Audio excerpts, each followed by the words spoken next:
Right now, you're listening to Fireside Chats. This show is brought to you by and is recorded at IM Studios in Brantford, Ontario. And I'm your host, Jamie Prokop. We have in the studio today Mr. Maury Blair from Breakthrough Ministries. Maury, your entire ministry is based on helping people who have been or are currently being abused. When you were a kid, did you know when you were being abused? Like, when was the first time you knew that that was happening? Well, as a child, Jamie, I didn't really know I was being abused. No one talked about it. We never communicated anywhere. As a little child, all I realized was that I'm in a home where I'm not wanted. My stepfather hates me. My mother loves me, but she can't show any kind of love for me. So here I am in a situation where I don't understand what's going on. I remember asking myself the question, why does everyone hate me? Well, why do I get treated like this? Why does my stepfather hate me so bad? I couldn't fathom what was going on as he was cursing me and beating me and mistreating me. But I still didn't really understand the fact that I was a victim of child abuse. I thought I just was unwanted.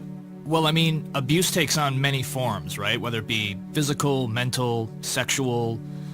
Would you sort of group them all under one umbrella as equally damaging, or is one form of abuse, in your opinion, more difficult to overcome than another? That's a very important question, and I think circumstances have a lot to do with it. For instance, if someone is sexually abused by someone they really love and trusted, that is very, very damaging. That puts it in a different case. In the case of child abuse, physical, psychological, verbal, the same thing applies to that as well, in the sense that, why does this person hate me? Why are they putting me down? What's going on here? I don't understand all this. So I think in a sense, there certainly is a central place for all of them to fall together, yet it all depends a lot on the circumstances of who's abusing you, who's hurting you.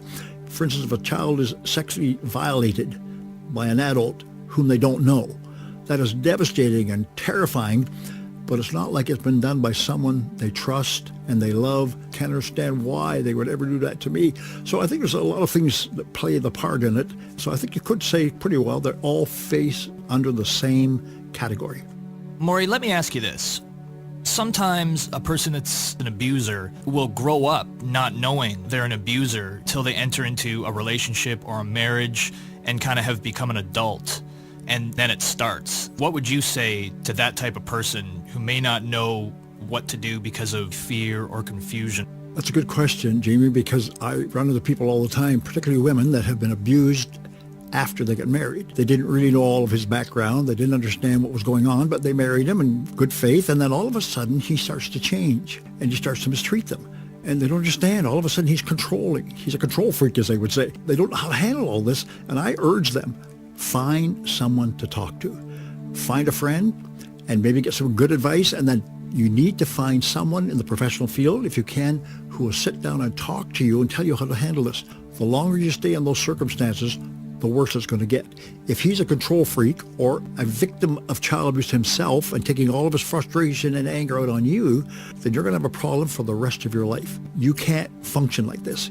If you have children, it's going to affect their upbringing. It's going to affect your relationship with them. So you really need to come to grips with it, take the mask off, find someone to talk to deal with these issues. My guest today, Maury Blair from Breakthrough Ministries. Thanks for joining us.